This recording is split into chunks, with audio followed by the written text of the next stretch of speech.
Hiya, it's Amanda here from Lolli Lulu Crafts, and today I have a card I made for Mother's Day. Mother's Day here in the UK I know is a bit earlier than in the US, for example, and we've just had that here, so this is the card that I made for my mum. So we've got here a gorgeous stencil, we've got some colour cloud, but you could use inks for this. I really like the colour cloud because it blends so beautifully, but I know that there are lots of blending inks, so just choose whatever works for you. Starting off with this Nina Solar White cardstock and my bubbles stencil here, and I'm taking some painter's tape and I'm just very carefully just taping down the edges of the mask. Now I don't want to cover too much of it. If you only want a small portion, then obviously you could put the tape on a little bit further, but I'm going to just take the very edges of that. I then just took a bit of the painter's tape and stuck down my little sort of inking mat here because it slips around quite a lot, and I just thought it would be a lot easier if it stayed still. So then I've got two colours of colour cloud, and we're going to obviously blend them together, which creates that sort of gorgeous sort of third colour. So I'm starting off with one. I have to say I'm not sure which one of the two it is. I think it's the purpley one, and I'm just using a brush because I really wanted it to be a very light application. And what you'll see just, I think, in the corner at the bottom right there is there's a piece of card, and what I do first is I just, once I tap the brush on the colour cloud, I then tap the brush onto that piece of paper so that it takes off the excess ink, because I find that even when you start off your mask and go onto it from the edge, you still had a little bit too much ink. They're quite rich, these colour clouds, they do, and even with normal inks it's quite strong, and what you don't want is blobs of colour. You want it to blend up, you want to build your colour up very slowly. You don't want to go in with boom, that's your colour. It needs to just be built up very, very slowly till you get the shade that you want. So layer after layer after layer, really. So what I'm doing here is, at the moment I started off with, as I said, the purple colour, and I just did a few little sections in that very lightly at this point. Then I'm taking the pinky colour and I'm just going over some of the edges of the purple and filling in the gaps where I want the pink to be, and sort of starting that blending process. What you want to do is don't build your purple up till you get it to the colour you want. You want to build both up at the same time so that you blend them together, because the inks are wet at this point and it allows that blend to take place. And you can start to see that where it is just merging together and creating a lovely transition between the two. Now unfortunately I think on the camera it's a little harder to see the differences in the two colours, and in some ways it was very subtle even on the actual piece when you saw it finished, but you could definitely see there was two colours. In fact, it looked like several colours, and it looked like it had almost been airbrushed because the brush itself was putting on such a lovely soft delicate application. Now you'll see here I went straight on, and you might just be able to see there's like a little dotty section, and I was like, oh darn, I've got like these sort of blobby bits on there, and that was really annoying. And that was because I didn't dot my brush down before I went on, and so therefore it ended up putting almost like these little baby streaks and dots onto the card. Now the beauty with blending inks and colour cloud and stuff like that is that you can keep working at it. Now this section will have to be darker, but I knew I wanted this section darker anyway, so what I did was, you would think I would take more of the purple, but actually what I did is I started to bring in the pink there and started to use the pink to blend the bits that had gone sort of blobby and cover it up and blend it through and just start to bring it through. So you'll see I'm building that colour up now quite strongly in that corner. I wanted it to be sort of stronger in certain sections, building up to a much lighter section, and it's just as I say, keep going.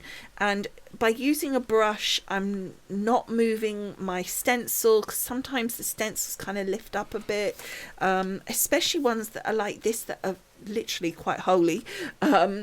it tends to kind of, there's not much of the stencil, so it's sort of, you catch it, which is why I quite like the brushes over the sponges. This is just a cheap brush that you can buy. It's not any special inking brush or anything like that. It's just one of these little kind of almost like a makeup blender brush. By the way, I will mention I did speed that up by double, because otherwise it would have been a very long process to sit there and watch it. You did see it all, but it was sped up. So you'll notice when I'm peeling that tape off, I'm really pulling it down almost back on itself and away from the piece, because that prevents, if there are any tears in the paper from the masking, then it will pull away from your piece rather than ripping over the colour.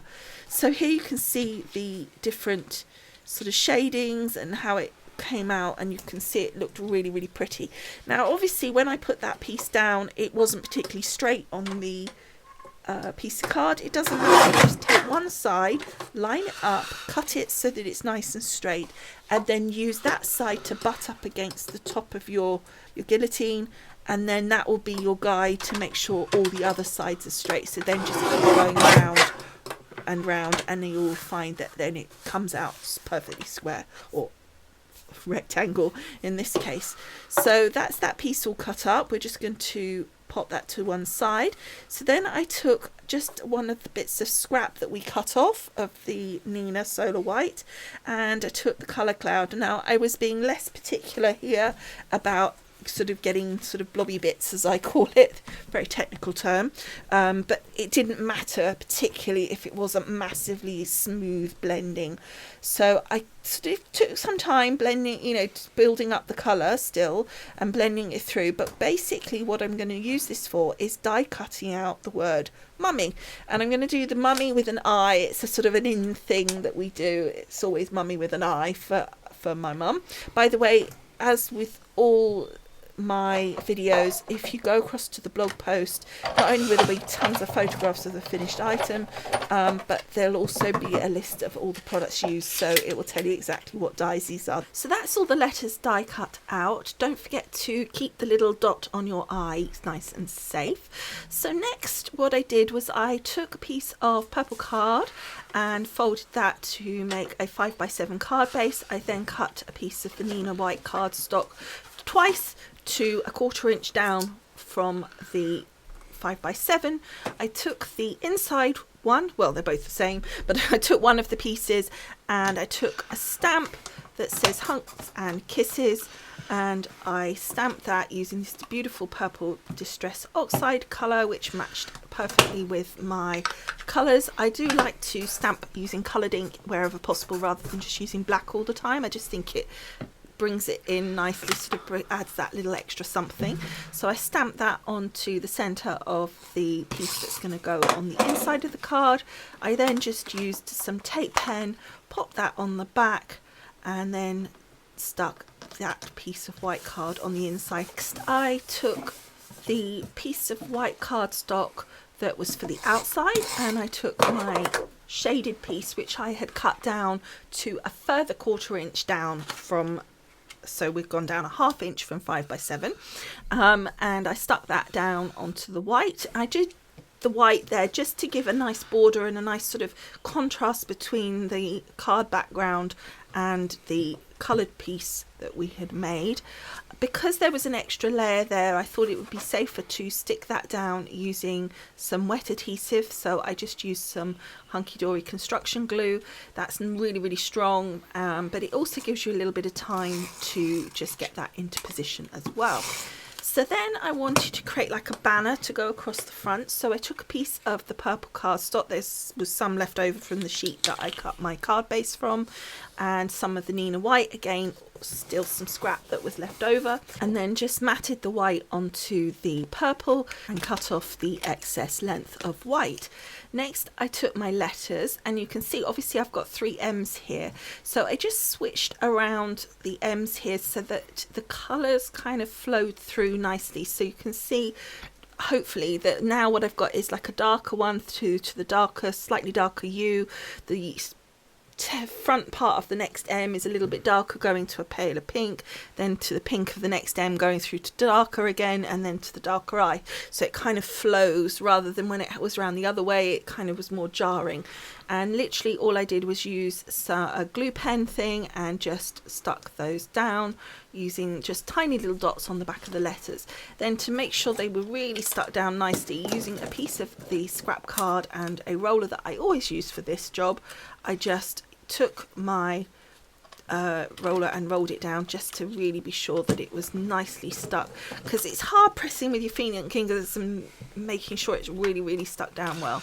So then I wanted this piece to be raised up from the background, so I just used some foam on the back here just to give it a little bit of height against that background piece that we created. I just felt that otherwise it would kind of just slightly blend in. I just felt the dimension would give it a bit of added something.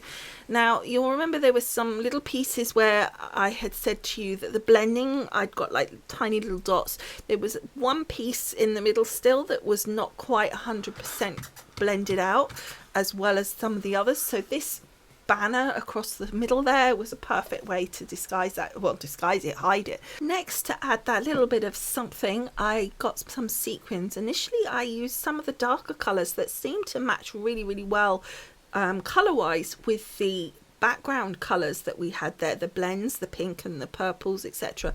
But somehow the darker colours, although they were perfect blend, they were just too strong and they kind of overtook the background. So I took it down a shade to the more pastel shades of the colours that we were using, and I felt that that worked a lot better. So again, with that, I just used that glue pen and just put a little dot of glue to stick those down in place.